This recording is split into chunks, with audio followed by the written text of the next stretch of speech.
আসসালামু আলাইকুম। কেমন আছেন সবাই? আশা করি অনেক, অনেক, অনেক, অনেক ভালো আছেন। ছেলেকে নিয়ে কোচিংয়ে গেছিলাম সকালবেলা। তো যেখানে আমরা রেগুলার চা খাই, সেখানে একটা দোকান আছে আম বিক্রি করে। তো ওখান থেকে অবশ্য বেশ কয়েকদিন আমাদের এক ভাবি নিছে।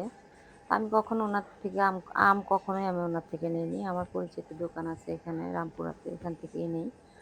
তো পরে আজকে যখন চা খেতে গেলাম, পরে ভাবলাম যে একটু দেখি। সবাই বলতেছিল এই আমটা নাকি ভালো, এই আমটা নাকি ভালো। আমি এই আমটা কখনো কিনি নাই। আজকেই ১ম এই আমটা নিয়ে আসলাম। তো আমটা পরে আম ঘরে আসবে আর খাওয়া হবে না এটা তো না। তো এমনিই বসে গেছি ২ টা আম নিয়ে, দেখি কেমন। তো আছে মোটামুটি, এত বেশি যে ভালো তা কিন্তু না। কেমন যেন আমার কাছে মনে হয় পুরাটা একদম আঁশ, পুরাটা আঁশে ভরা আমের মধ্যে। আর এই তো। তো দুপুরবেলা আমরা গত গত দিনের একটু শাক-টাক ছিল, সেগুলা দিয়ে দুপুরবেলা মা ছেলে খেয়ে নিছি। আর এখন ভাবলাম যে একটু মাংস আছে। রান্না করা অবশ্য মাংস সেদিন আমি উঠায় রাখছিলাম যেটা। তো সেটাই বের করছি। আর একটু অবশ্য খিচুড়ি রান্না করা হইছে। অল্প করে, একদম অল্প সামান্য করে রান্না করা হইছে।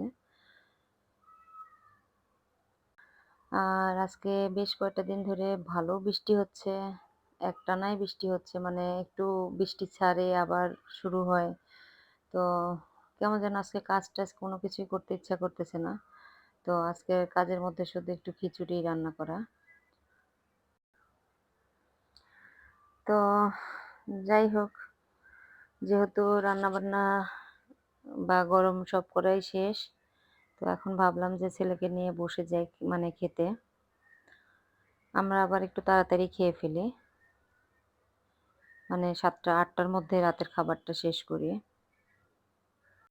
আর দুপুরে তো এমনি টানা মার্কা খাবার খাওয়া হইছে, শাক-টাক দিয়ে। এখন গরম, গরম খাবার দেখে ক্ষুধাও লেগে গেছে। আমি আবার গরম, গরম খাবার দেখলে লোভ সামাল দিতে পারি না। তো এই তো ছেলেকে আগে রেডি করে দিচ্ছি। আমি লেবু খাই না। তো ছেলেকে ভাবলাম যে লেবুটা ওকে চিপে দিয়ে পরে আমি খোসাটা নিয়ে বসে যাব খেতে।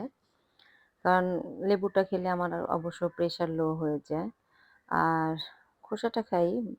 সবটির খোসাই আসলে খাওয়া হয় না। তো আমাদের পাশের বাসার যে আসমা আমাকে লেবু দিয়ে যায়, ওদের খোসাটা কেমন যেন অন্যরকম, তিতা লাগে না।